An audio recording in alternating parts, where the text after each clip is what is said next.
What is going on, guys? T to the M to the IDD, back with another video, and this time I've been getting a lot of comments, a lot of DMs, and people wanting to know the process that I actually use to work with the models that I end up having. So what I'm going to go through in this video is the method that I use to actually find the model in the first place. The second one is actually getting them to work with you. And then the third one, I'm going to talk a little bit about the communication techniques that I actually use in order to make it all happen. So with the Instagram models, the first thing that I would definitely say is I always use hashtags, I use location tags, and I use previous models. All models tend to have friends that either model as well or like to take pictures, so it's kind of a community, so that is a good way. The hashtags, no matter what state you are in, hashtags, you got to use these features that are in Instagram, because that is the main place that I go to. So the hashtag feature, if I am in Detroit, I can hashtag Detroit photographer, and I can guarantee you I find models flowing that live in that Detroit area. Another way is the location tag, and I actually use this when I was in Europe about a year ago, and I actually have a shoot, maybe I'll link it right here, but I was in Cambridge, Europe, and what I did was, it was very last minute, maybe 3 days I had left in Europe, and I said, let me see if I can find somebody to shoot. So I hashtagged, I put the location in on Instagram, and a ton of people came up.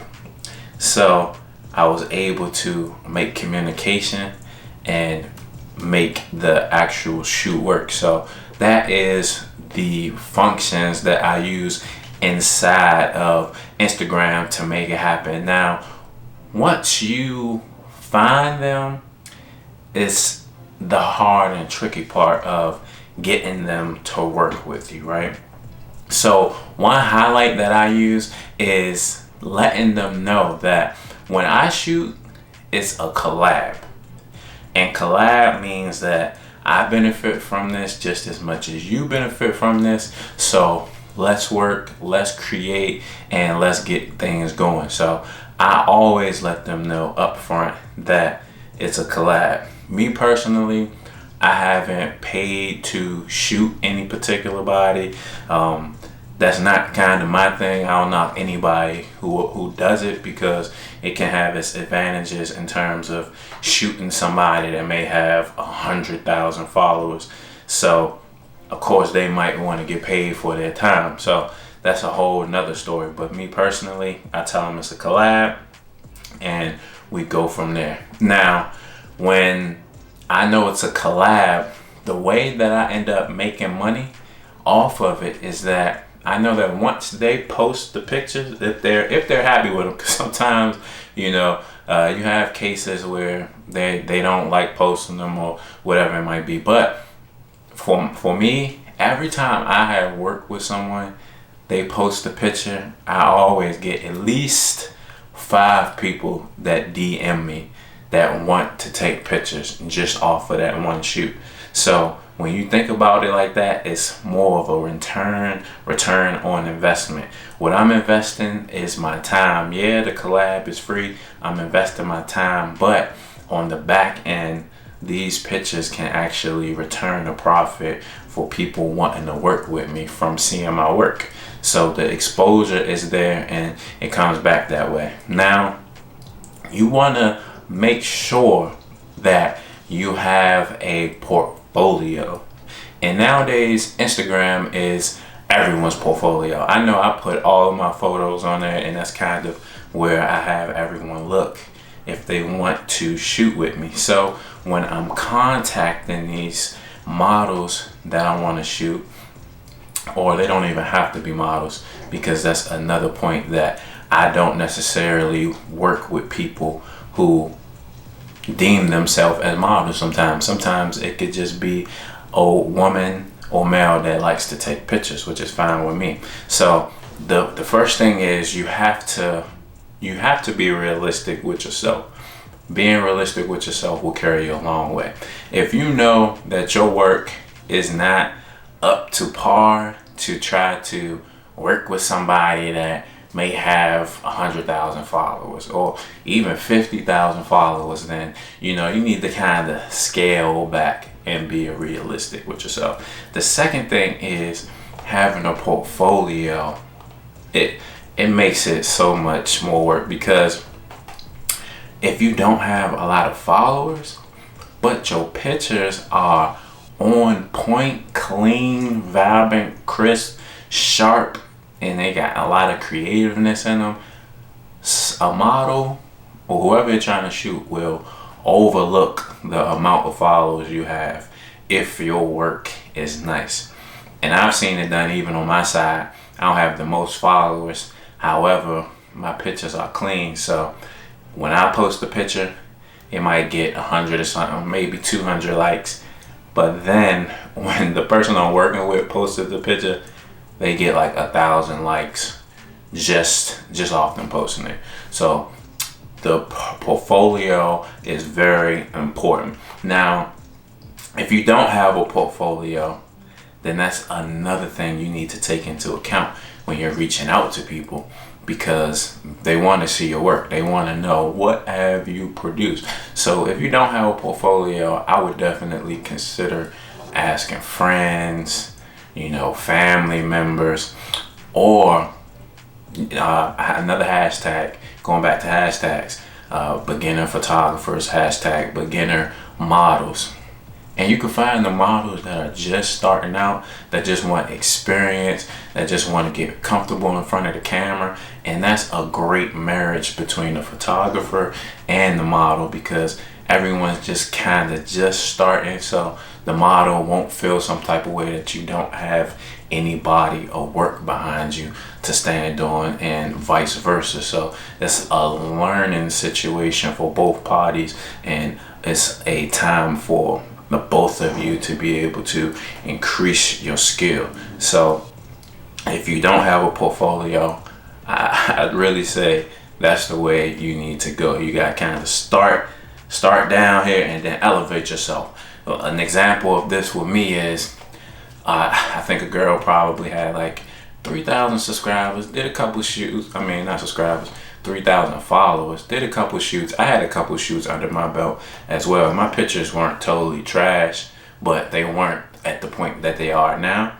And she just blatantly told me, she was like, well, I think you need to shoot a little bit more before, we take pictures. And I was able to accept that criticism on her behalf, and was able to take it back to the drawing board and say, okay, let me try to up my game, because apparently the photographers that she has worked with, their work is, so much better than where I'm at right now. So you got to look at it in the model's eyes.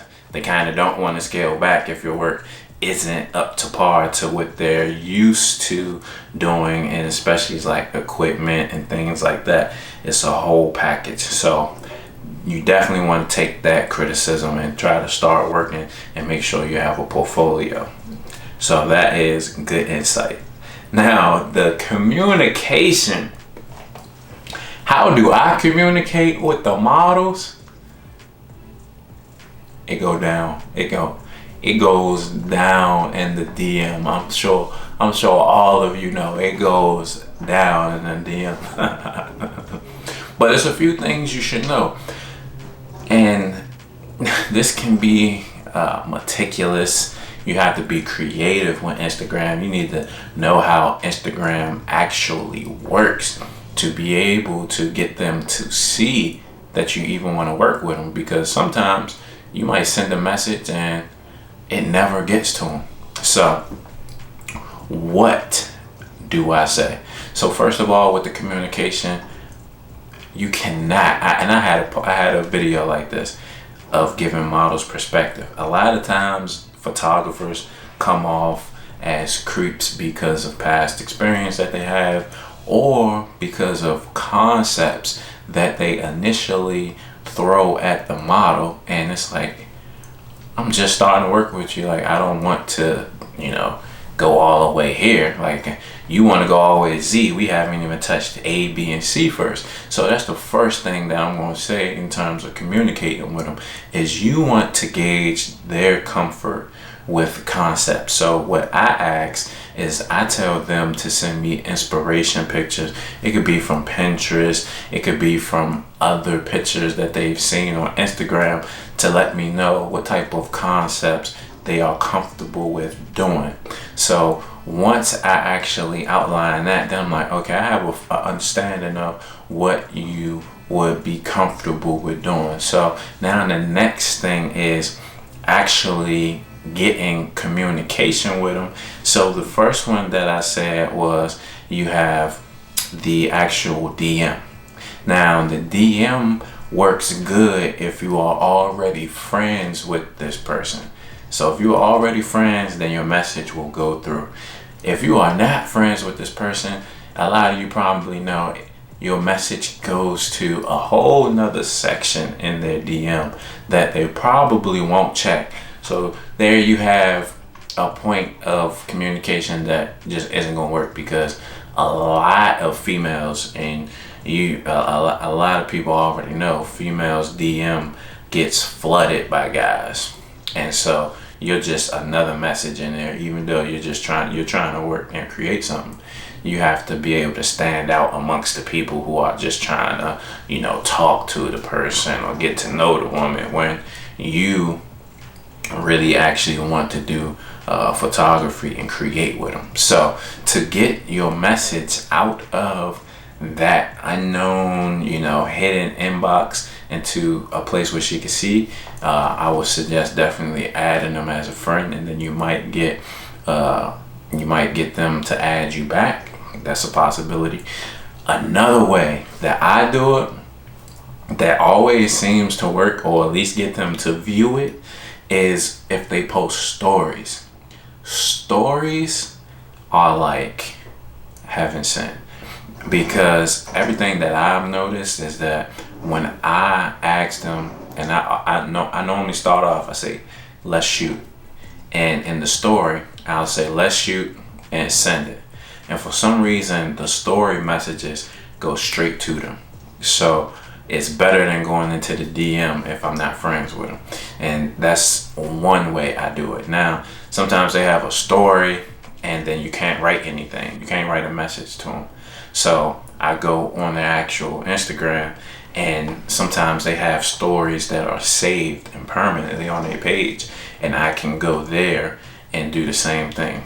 Message them, let's shoot, and that'll go to them as well. So that's another way. Now, the last desperate call, I won't even say desperate, but a way to be able to communicate.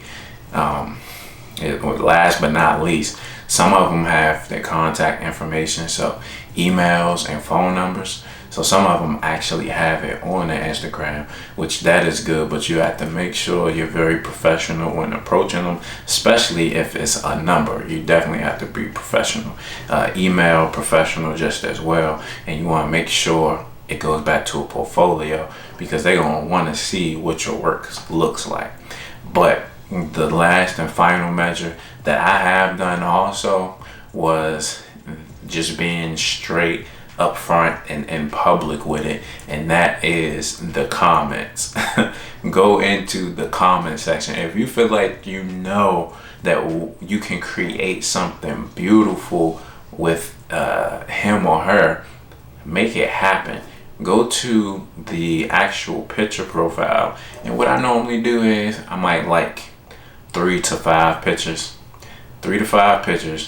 I'll add them as a friend, and I'll leave a comment under a picture and say, let's shoot, and I'll see how they respond after that.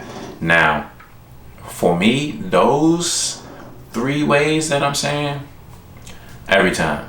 That's how I have gotten everyone to respond to me. Either way, and when it's about shooting photography, I don't care about going into the comments, because I know that that's going to pop up into their notifications. So if you got 3 to 5 likes from the same person with a comment, with a friend follow, it's going to spark some interest to at least take a peek and see, like, okay, what is this about? Let's shoot. Okay, let's see what his work look like. Then if you got the body of work to back up your statement of saying let's shoot, oh, you have no doubt in them reaching out to you to say let's make it happen. So this is the way that I go about finding my models on Instagram, the way I communicate with them, and the way I show my portfolio to be able to have them trust me to be able to work. Once I shoot with someone one time, it's pretty much a good solid foundation, because after that they'll probably keep working with you as long as your work is great and you also don't come off as a creep, which is a big thing. Then you'll see consistency. And if you look on my YouTube, you'll see that I shoot with multiple models multiple different times, because it becomes a great relationship, and that's how I try to keep it. Because if I get new gear and I want to shoot something at the spur of the moment, then I have my go-to models that I know that I'm like, okay, I can call her, I can call him, and they will come to my house. We can meet up at their house, we can go to the studio, we can shoot outside. But I know that the content and concept that I have in my head, we are going to be able to do it, because I've created that bond, that trust, and that is truly important when you're working. So if you asked how I find my models, that is how I find my models. So if you haven't tried it, use some hashtags, look at some locations that are close to you. If you are going somewhere, so like me, I'm going to Las Vegas soon, so I'm already looking at Las Vegas models, because I want to start to communicate with them now, so that they already know that I'm coming over there, giving me more time. Las Vegas location by itself, for example, you have to be careful, because a lot of people are there on vacation, right? So they might not be there forever. So you have to discern the people that actually live there versus the people that are there for vacation. So you want to make sure you make that clear distinction as well. Any more questions, make sure you leave a comment, hit that like button if this was informative. If you have any other questions about the process that I go through in terms of securing and working with the models that I show on my YouTube, definitely let me know. Definitely hit that like button. Definitely subscribe. And I appreciate y'all for showing me all the support on all of the videos that I have been dropping. It takes a lot of energy, a lot of work on this computer, editing those videos, just going out, finding the models, shooting at the locations, bringing it all together. And so it's definitely a sign of relief when I give it to you all, drop it, you leave positive feedback or even some constructive criticism, and it lets me know that my work isn't going unnoticed. So I appreciate y'all for that. T to the M to the IDD. Peace.